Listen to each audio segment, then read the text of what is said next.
Hey guys, it's Rottweiler back at it again with another video, and today I'm going to be doing a new Rivals of Aether tier list, actually. So get some snacks, relax, and let's get to that tier last.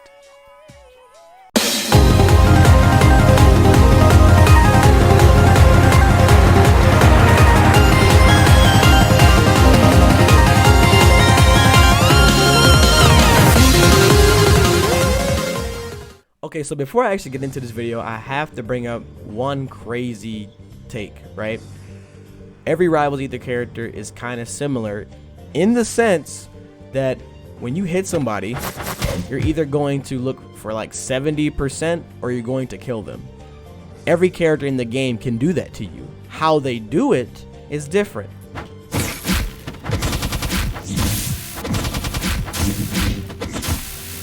We're categorizing every character into two different groups here. It's going to be based off their risk and their limits or limitations. Let's get into it. I think the worst character is Clairen. So essentially the core of Clairen's character is her whiff lag. And I say that because the way she is allowed to play is almost solely defined off of her whiff lag. This move, this type of lag, cannot really exist in this game. Especially when the players have gotten to the point where we all just like touch you once and you take 80, 70, or you die. Like, people are getting better every single day in Rivals. She cannot approach consistently because really all she has is this nair, dash attack. I don't even know what else. Like, what else does she have? It's just empty land ledge boosts. I just feel like these options are very predictable because if you keep empty landing, right, or whatever, and you're having to ledge boost, meaning you don't have a double jump anymore if you get hit out of this, her recovery is actually amazing because everyone's trying to like punish her after she does this, right? But it's very hard to do that when she can just, here it comes, wait, it's coming, right?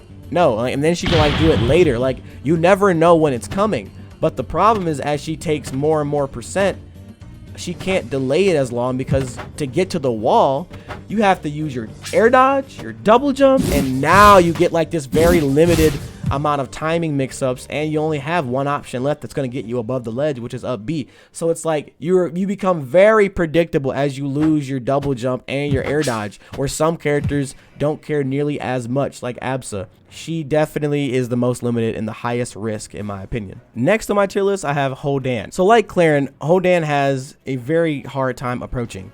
He's not particularly fast. Like, he's actually on the slower end of the characters in the game. His ledge boost isn't also like that impressive. Like this, like honestly, movement wise, it's really just down B and dash attack on Hodan. This is like one of their best approaches. This is like stalling landing NATO. This is so high risk. You're throwing your body at me hoping I don't hit you on the way down. Like, what if I just wave dash back and like just let you land? Like, I don't even have to interact with you. His approach options are not good. They're not good. And so why do I still think he's better than Clairen? Well, projectile. This thing is actually his saving grace in neutral. Like, this is almost wants to make people approach you. And then, you know, them approaching, you have this great anti-air up tilt, right? And so you can kind of play the turtle game with him if you really play it right. And I think that's actually the optimal way to play Hodan. So, yeah. Shovel Knight, his biggest problem, and it's actually a very simple problem to be honest. His neutral is extremely predictable. He's not varied in his options in neutral. What is he doing the entire game? He's either walling with back air, and once it hits, he goes in, or he's approaching with landing back air. Most time they're approaching with this, and it's also that mixed with side B. This is all they do. This is all he can do. This is it. Until he buys these, because everybody wants to fuck around and talk about the damn mobile gear, and like, yeah, it's annoying, but it's not as broken as the gloves. See, but the only problem with ghost gloves is that they cover the same things that his side B and back air do. You know what I'm saying? So even though he has access to a third move, right? They still all have the same purpose. He does the same thing, but I think that his tools are so much better than Clairen and Hodan's, that it puts him above them. And on top of that, he has a very strong recovery. I actually think Shovel Knight's pretty low risk. I think he's pretty low risk. But this is a case of what I'm saying where he's so limited, because again, that's like the second way I'm rating these characters. He's so limited that even though he's low risk, there's no point. The moment someone figures out how to deal with these 3 moves, you just sit there like, oh shit, you're looking in here for a fucking miracle, and this is the best one.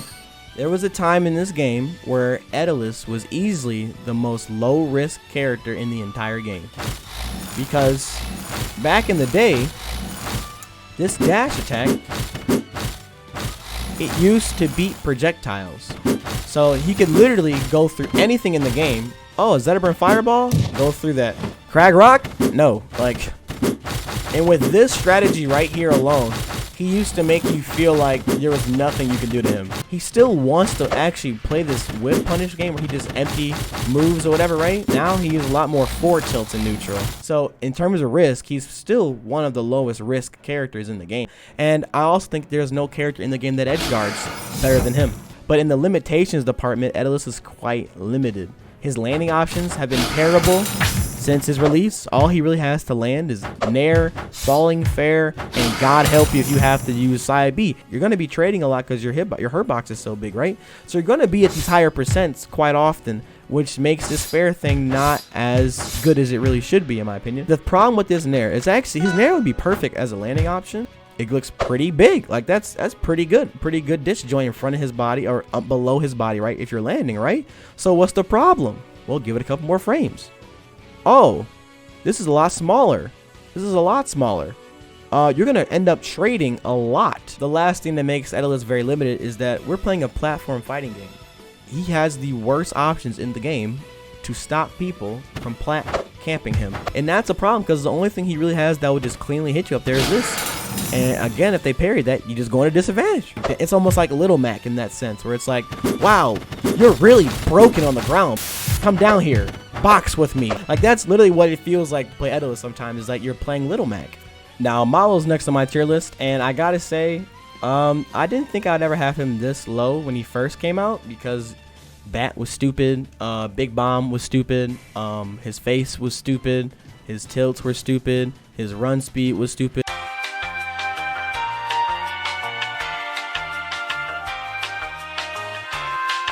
But the thing I realized about Mollo is that after they nerfed him, as they should have, and made him kind of on the slower end of characters, and his tilts aren't as good on hit, mainly this down tilt, he's very reliant on these bombs now, which is how it should have been from the beginning. He really is playing like a guessing game with you. He's like, all right, I don't have to throw it now, but I could throw it now. I could do it, you know, whenever I want, kind of thing. So it kind of creates like this mind game with him just having a bomb in his hand. Getting hit while having this bomb is awful. Like you'll get hit, like if it's flashing like it is now, when you get hit, you immediately take the bomb effect. But if it's not flashing, right, like this, and it's normal, like you're still cooking it, when you get hit, you still hold the bomb and it starts to cook immediately when you get hit. And so if you are in disadvantage with one of these and you get hit, or you just happen to be in neutral and got hit with one of these, you can end up just dying randomly, because these bombs actually do a great job at extending the combos or extending disadvantage. They're his bombs at the end of the day, right? So he can make you feel that exact same way. So he's playing this very dangerous game, right? And they nailed the design, really. If you think about it, they nailed it. That doesn't really make for in my opinion, a consistent character. And so his level of risk, it can be the highest in the game, but at the same time be some of the lowest in the game, because it's like sometimes bullshit would just happen because I have a bomb in my hand and I know something can just go wrong. So risk is kind of question mark. And then in terms of limitation, he's not very limited, but he also doesn't feel very egregious. The things you can do with his bombs are almost limitless. Like this is Rivals. You can be so creative in this game. Like you can do so many things, right? His disadvantage is almost non-existent. If you're really good, right, with this up B, like that, right? That's literally perfect. And that's like damn near uncontestable. That recovery can be spammed. Like he literally can be out here forever. Forever. Ranno has limits. Ranno has a lot of limits, actually. In terms of landing, he has some of the worst landing options in the game. He will be juggled forever. Like, this Nair as a landing option, terrible. Back air as a landing option, terrible. Forward air, terrible. Up air, terrible. Like, he doesn't have, like, if you have any kind of disjoint at all, Orcane up air, Absa up air, Forsburn up air, Sylvanos up air, Clairen up air, anybody who has a disjointed up air will fuck him up in the air. If you can follow him, right? He doesn't have good air mobility at all. Like, look at this. I'm gonna jump from here. Even with a ledge boost, I go nowhere. I don't have good air mobility. This is one of his weaknesses. He isn't gifted air mobility because he would be broken if he had it. So because he doesn't have good air mobility and he can't fight on his way down, he takes a lot of damage. He doesn't have options. He's kind of limited in his landing options. Again, limited. His recovery, so many ways to get to the same spot, right? He has so many ways to get to the same spot. This area right here. He has so many ways to get right here, okay? The problem is that he can only really get right here. This area I'm jumping in between. That's all he can really do. As long as you cover this area, this character is kind of screwed in his recovery. Again, how he gets there differs. Like, he can up B, wall jump, and then back air. He can up B, wall jump, delay this shit, right? Down air, da-da-da. Down air, da-da-da. Down air, da-da-da. Side B, jump, like, whatever. I can do all that weird shit. But I can only go to this area. Ranno cannot do a high recovery. He can never do a high recovery. He has to do like some shit with this bubble. And if you hit that bubble, he no longer has access to his bubble because they nerfed it. And now if you hit it, if it gets hit, I can't. Well, I guess I can move it. But if they hit it, I can't move this bubble once it gets hit by an opponent. So I won't be able to save my recovery if you hit this once. So I'm not allowed, again, to go high. The reason he can only go here is because he can't go high. So you're stuck with wall jump mix-ups. Like, the best, in my opinion, his best mix-up to this day is still up B, air dodge, needle, and then try to dart. Because at least in that, you can like try to fight back with like some projectiles and shit. But if they parry those darts, if they just, you know, hit you on your double jump and you no longer can do this recovery, you're just sitting here like, I'm kind of fucked. Like, I have to like do like up B, down B, which is so punishable. Like, he is very limited. Like, he's very fair. Like, he is one of the safest neutrals in the game. He's very close, in my opinion, to Wrastor, Etalus, Maypul, and Ori even in terms of risk. He's very low risk. That's what people seem to like, you know, put a lot of weight on, which I do agree is good, but I feel like his limitations bring him down where it doesn't, like their limitations do not bring them as down.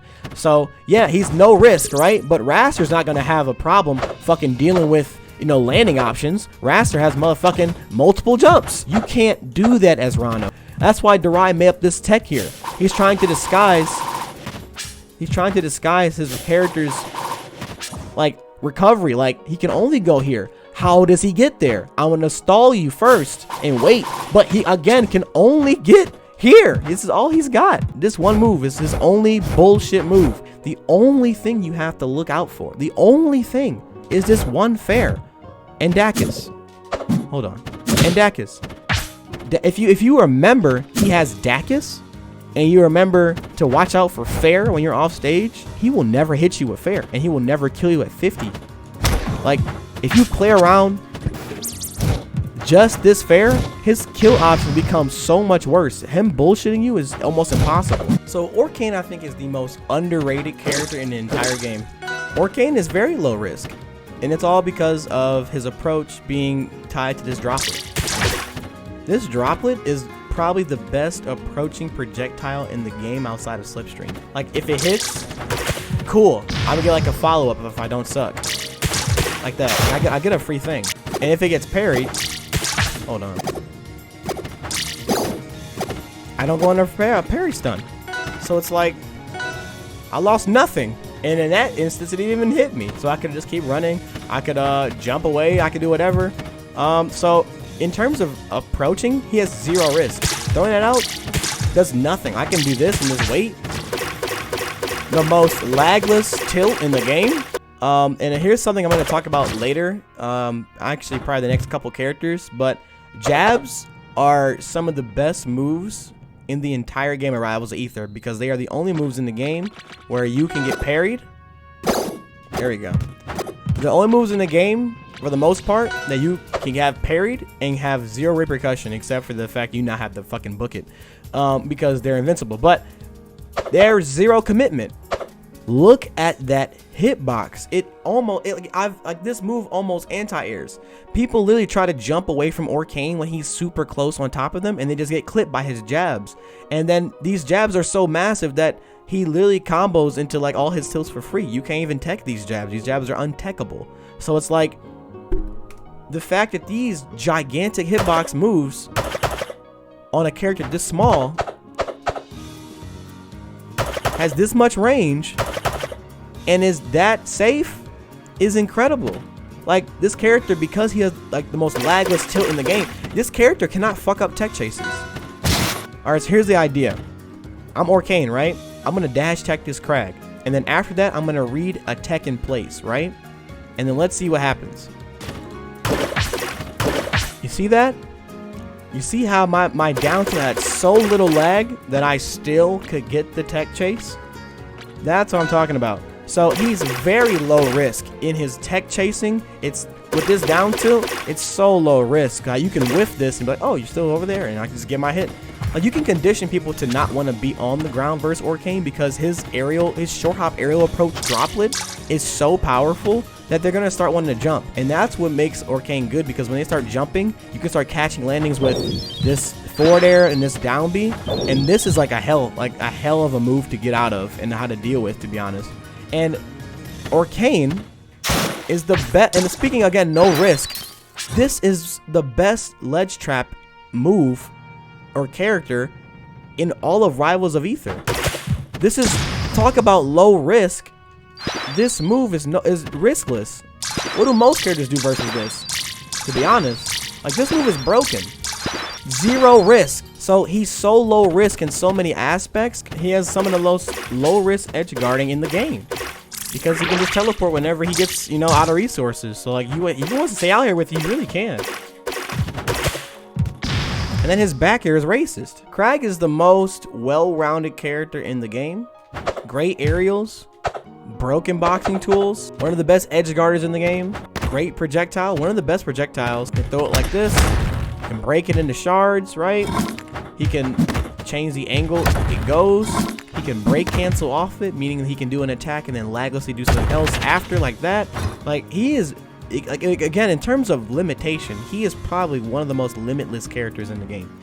It took me all these years to realize these are the best jabs in the game. Long range, safe poke, combo starting, kill confirming, tech chase starting move. That's what they do. They're literally that broken. These jabs are the reason his ground game is broken. Jabs and down tilt, those two in combination. You don't need any other move on him for the ground except like the occasional forward tilt mix up, right? For like Etalus matchup. These jabs though and this down tilt are going to be used so much, and they own the ground. They own it. Look at how far I am.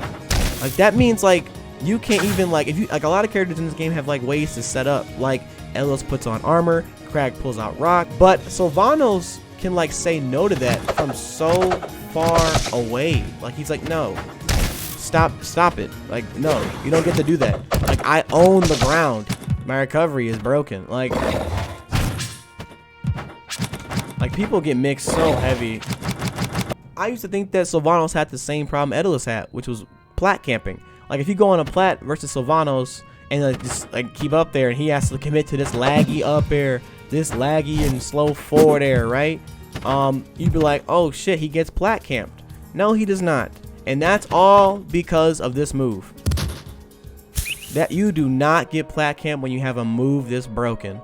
So all you have to do with Sylvanos is move under a plat. Like, these are kind of too small for this example, but let's imagine this is like Tower of Heaven. There's like a plat up here, right in the middle, but at the very top. If you are hiding on these platforms, whatever, right, and they're trying to plat camp you, right, and you mix up, yo, I'm gonna throw the seat up there, right, you can beer verse like I'm doing, and then also angle it towards them so that you put yourself at like the lowest, like you reduce your hurt box by the most, like being like as far away as possible, while also approaching in a sense with this projectile underneath. And if they get hit by it, that's 10 damage, right? And if they parry it like that, perfect example. Absolutely perfect example.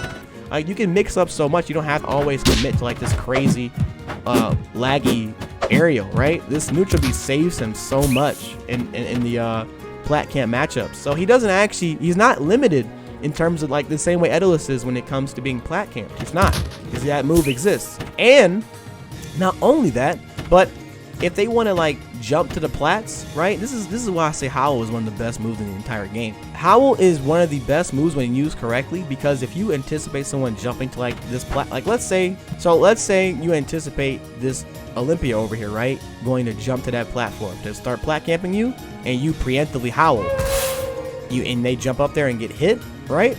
Well, you can run in and get a tech chase under this platform, because Sylvanos is so fast. You're already in a position to like threaten now. And the thing about this makes it so good is that they cannot even parry it. Like, you have to be up there to parry it. So like, let's say they don't jump up there, I lost nothing because they can't parry that. This goes into something else about how and why Sylvanos is again low risk. Let's say they want to like approach me from that platform. They want to like, you know, run. They want to either, like, this is Olympia, so let's imagine she wants to do that down B dash forward. Okay, she does it, I howl, and like, before she even gets like in this area, she's going to be anti-aired. And if she wants to avoid that, she has to like air dodge or double jump, and then I can punish that because you've used your air dodge or your double jump to deal with a move I didn't care about, because you can't parry it anyway from that in that position. So this is why Howl was broken, because if they try to like that, I always said that 45-degree angle was impossible for Sylvanos to deal with, because this move is too slow. And wave dash back, like, these jabs are good, but they don't always cover every single approach in the game, because some characters have more disjoint than others, and you doing these jabs, you're gonna trade with some moves in the game. But with Howl, it's so like, you can't trade with the Howl. It's just all hitbox. So I don't like, this is so low commitment. I don't have to do anything. So like, people think they're camping me, right? I'm actually inching forward as I play you, and I put more grass down. And now, if you ever get off of there, I'm going to anti-air you. And this is what I'm saying, like, jabs, down tilt, I own the ground. You want to go to the sky? Okay, cool. I'm going to either seed barrage you or set up more grass. And now you have to deal with even more BS on your way down to hit me again, because you're not going to stay up there forever, and especially if you're taking damage from these siege. You're going to get irritated. You're going to be losing the game slowly and slowly and slowly. So Sylvanos is actually so annoying to fight. Alright, next on our list we have Olympia. So Olympia, in terms of risk, is actually quite low, because she has this crystal, and in this crystal, which is massive by the way, she can cancel her jump, or cancel her side special with a jump, allowing for some of the most non-committal setups in the game. Like, you never know when she actually will come at you, and when she does, it's very hard to get her off of you. It's FADC, right? So she can charge it, and whenever she wants, she can cancel out of it in any direction. So again, it's kind of like that Etalus thing, where it's like, you know, I'm like threatening the space. I can like go in whenever I want, but I don't actually have to go forward. I can go back whenever I want. And the other thing about this is that it has armor. So like, any single hit move in the game while you're, you know, charging this just doesn't matter. And so you have this thing where it's like, yeah, this is pretty obnoxious. Her recovery is actually very solid, because it's very simple in like what it does, because her main big thing is that she can do this side special. The problem is that it's very hard to deal with this, like actually very hard to deal with this, because the time is ambiguous. She can let go whenever she wants. She doesn't have to hold this long, right? And then, you know, you just maybe either you waste your parry and she comes back, or you parry and you miss because she held it longer than you thought. And that makes her recovery actually pretty hard to deal with. Now, Elliana is a strange character on this list. She actually is given a lot of tools to keep the opponent away from her, like the steam, for example, her missiles. Then she has really good disjoint on her attacks. And she's got a frame 1 up B, which is kind of risky though, because if you get hit out of that, you can just die at 0. But it's still a frame 1 invincible option that, you know, can get you out of a lot of scenarios than it can hurt you, to be honest. And when you think about the times where she touches you and you die from a single interaction, it's like, oh, okay, well, her risk is there. She has ways of mitigating it, Like Graceful Knight, there's a player named Graceful Knight back in the day when he used to play this game, and he made Elliana look like the most untouchable character in the game, and she still has the ability to look like that. She's just waiting for a player to like unlock that again. So I always said if you actually had like the Graceful Knight neutral, but you have like the Sparks or Sego like combo game, Elliana is like the best character in the game. She does exactly what Wrastor wants to do, where you're like untouchable and then like you touch them and they die. Now, in my opinion, Pomme is the new Shovel Knight of the game, where it's like, it's that character everybody's like, yo, there's so much potential here, but like, you know, how long is it going to take for somebody to really show it? And unlike Shovel Knight, I think hers is actually worth the damn. So in theory, this character is like untouchable. She has good range on her normals. She has great boxing. Like, honest to God, she has some of the best boxing in the game. Like, she has really good hitboxes on all of her normals. Like, really good. She has a great approach. This back air out of float is so messed up. Like, this is ridiculous. It's like you just get the follow for free. Like, look at that. For free. And, oh, hold on. And her projectile game, you can be so mobile during this, and if you don't commit to the approach, even if they parry that, you just don't care. Like, she may be like way better than this as time moves on and people get better with her, but I'm not giving her that spot just yet because I haven't seen it yet. So Zetterburn as a character, like the way he's designed, I can only see him ever going up on any tier list. I can never see him going down. Shine is unbelievably broken. His forward air is unbelievably broken. Honestly, his overall speed and disjoint are so good. Like, he's like literally a perfect character. He kills well. He has a good recovery now. He has good mix-ups in neutral. He has a very solid projectile. One of the best projectiles in the game. He has the best kill confirm in the entire game in Shine Up Smash. There's no DI in the game that saves you from this confirm. You can be at 200%. Yeah, even at 200. Like, you literally will get comboed forever by this. Like, you're literally going to die if you get shined by a competent Zetterburn. It's the best kill confirm in the entire game. And just like Orcane, he kind of has that thing where even if he misses the tech chase, if I can shine, right, if I think they're going to tech in place, but if they don't tech in place, I can still catch them. So, like, something like this. You know, like, he can, even though I missed, like, my read on that tech in place there with that shine, I can just wave dash out of it and cover another option. If you get hit by shine, well, you're in disadvantage. I can put on the pressure still. Like, you know, it's actually just like Fox in Smash 4 and Ultimate, where you're being like frame trapped over and over and over. It's like, damn, I got out of this barely. Okay, no, he's still on me. Like, oh shit, now I gotta go over here. Oh fucking here, he's still here. Like, oh shit. It's like you dodge one thing just to get hit by something else. Like, he literally has that going for him. Oh my god, you can do that. Oh my god, I just realized, this is what I'm saying, Zetterburn is limitless. So I just realized this. If you read a tech on a plat, hold on. This might be the future. Oh, let's say I read a tech on this plat. If I knock him on this plat, right? And then I read him teching in place, I can just charge the shine, right? To wait out the tech wherever it is. And then I can jump out of that shine and wave land out of it. Like that. Like that, like, dog, that is nuts. So now we're on to Forsburn. This was the most ridiculous jump in tier list from my last one.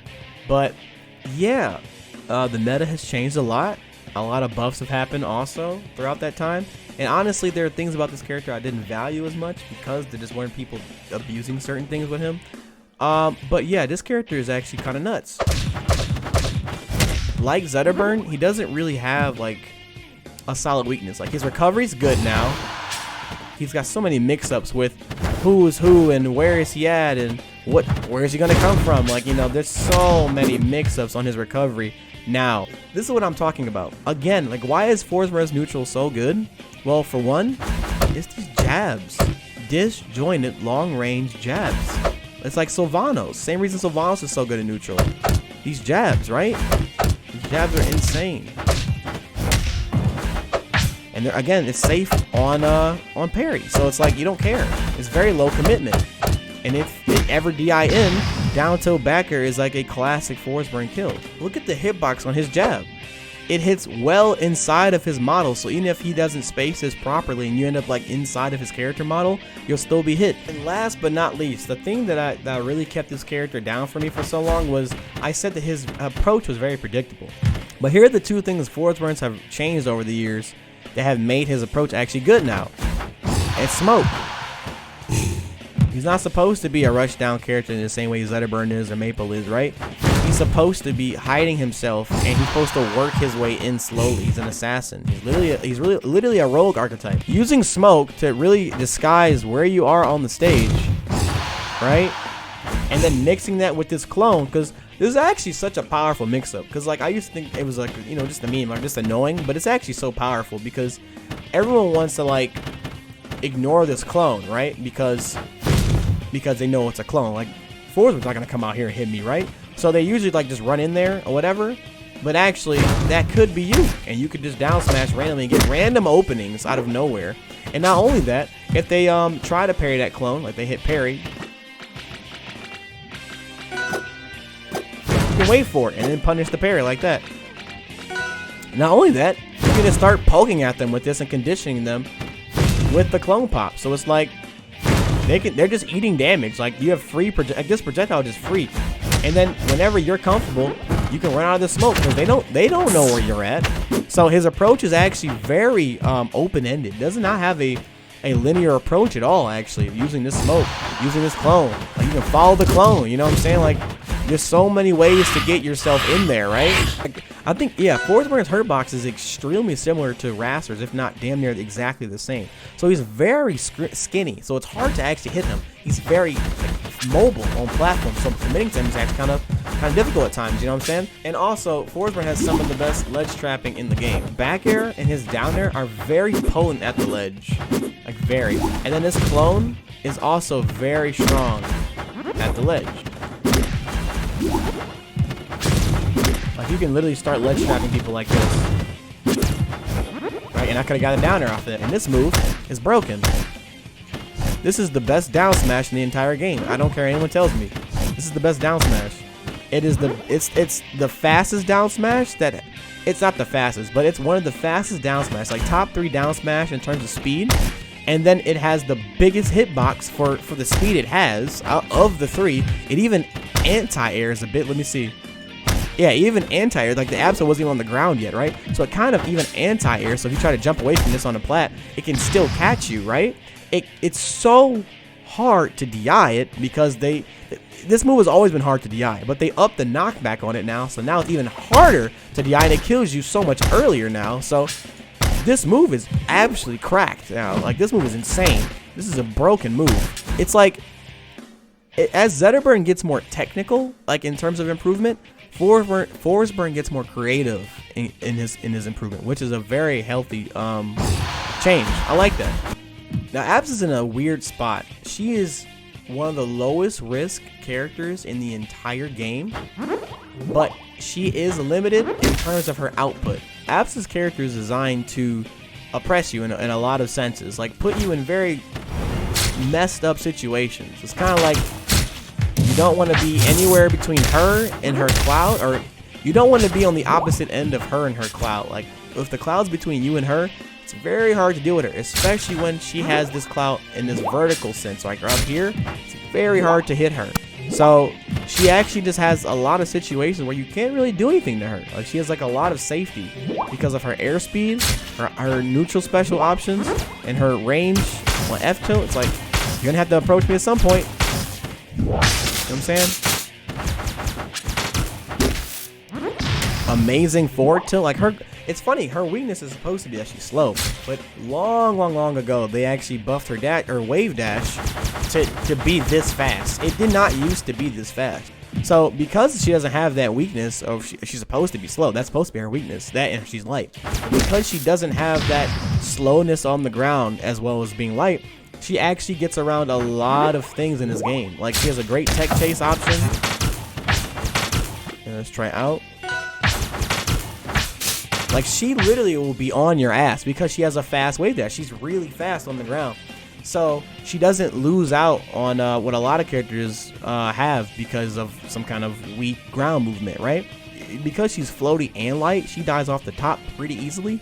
So Zetterburn really can have a field day with her if he gets his hands on her. And same with Orcane. Both of these characters that can like just touch you and like just kill you literally because of her combination of weight and her lightness. Other than that though, she is a aerial wall. Literally, like her air mobility with this cloud. Look at her land. Like her recovery is the best in the game. Cloud hop, pop, up B, wall jump, cloud hop, pop, air dodge, cloud hop, pop, double jump, cloud hop, pop. Like she can just play around for forever. And then whenever she wants, she can just mix up not doing the cloud pop and just doing something else. Like you just go right to center stage because you're waiting on her to do a cloud pop. You can be pairing, thinking she's gonna like, come down with an aerial, and she can air dodge instead and then come down. She's so floaty, she can be up here forever. So when she's recovering with all these options, sometimes it's better to give her the space and let her come back, because dealing with like a falling nair into like her advantage, or dealing with like she waited for air dodge and you get kicked off stage, like it's like, why would I deal with that when I could just give her back some stage? And that's like Absa in a nutshell. She kind of forces you to like respect her, and that's like one of her main attributes that makes her good. You have to respect a lot of things she can do. Ori is probably the best character in the entire game in terms of neutral. He's pretty speedy on the ground, but when it comes to the air though, he is insane. Like look at this ledge boost. Like he almost crosses this entire gap in a single double jump. Like incredible. So he's one of the smallest characters in the game, but is always like so mobile. And then he has Sein here, who constantly is going to dick ride him. Follow him everywhere he goes. This thing makes so many approaches so ambiguous, where he can run at you, invoke a parry, and then after you've parried, Sein will come in and then blow up. In that entire space he's covering with his hitbox, this entire Sein explosion area right here is something you now have to like basically avoid, and that's gonna be kind of hard with how big it is, as you can see. So he has some of the most non-committal stuff I've ever seen, while also, see, the thing about Etalus is that Etalus has extremely low commitment also, but that's only on the ground. The moment he has to jump to catch you, he starts to look bad. Ori has so much air mobility, air drift, and whatever, and also the ability to just change his direction mid-air with this. He doesn't like what he's looking at, right? And also he can mix up the speed of his landing. He has a very low committal aerial approach with the hacky sack, right? He still has the fastest jabs in the entire game. I don't think these are techable jabs either. Yeah, they don't even look techable. The edge guarding with Ori is some of the most rinse repeat stuff in the whole game. You just take your up airs, throw your projectiles, charge Sein on top of that, and you create like this entire like section that's just like hell to get through. He has an option basically to beat every option you have to come back. Whether that be the fact that Sein cannot be touched, like Sein is like an intangible entity. You can't actually hit Sein. So if they charge Sein and they start jumping around here, right, and the moment you come back, they blow it up and then knock you back off stage. Really hard to get back versus Ori's ledge trapping.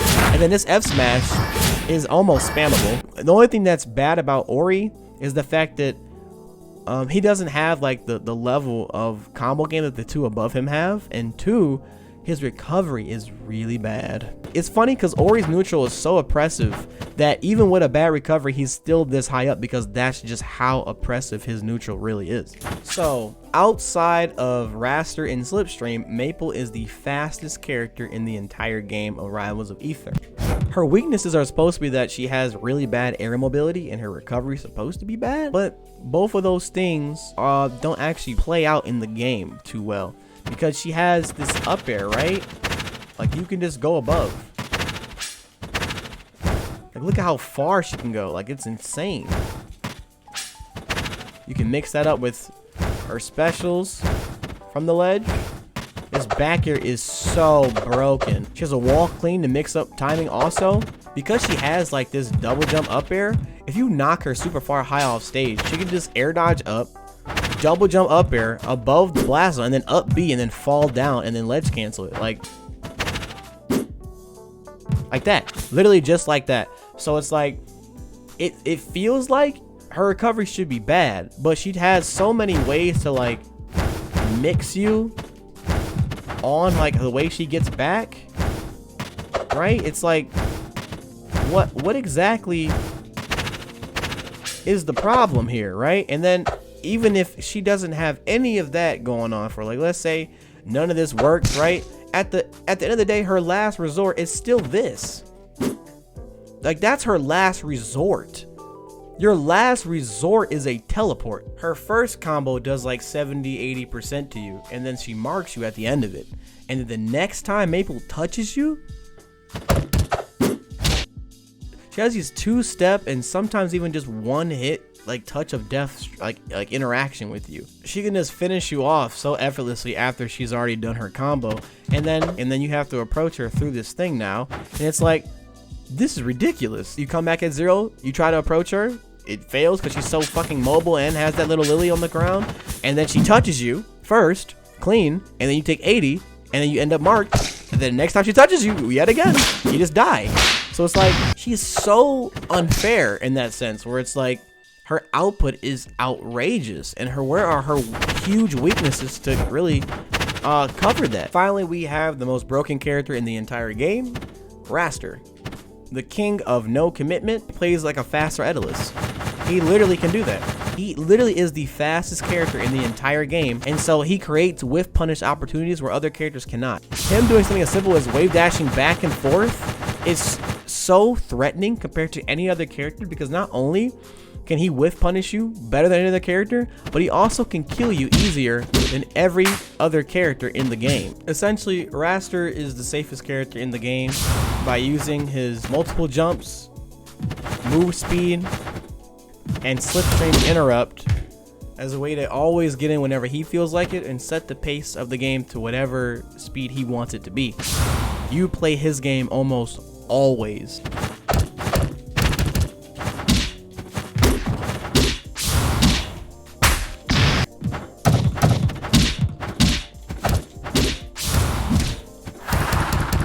What he does is just too good. It's literally as simple as best bait and punish, don't ever have to commit, and when I hit you, you die.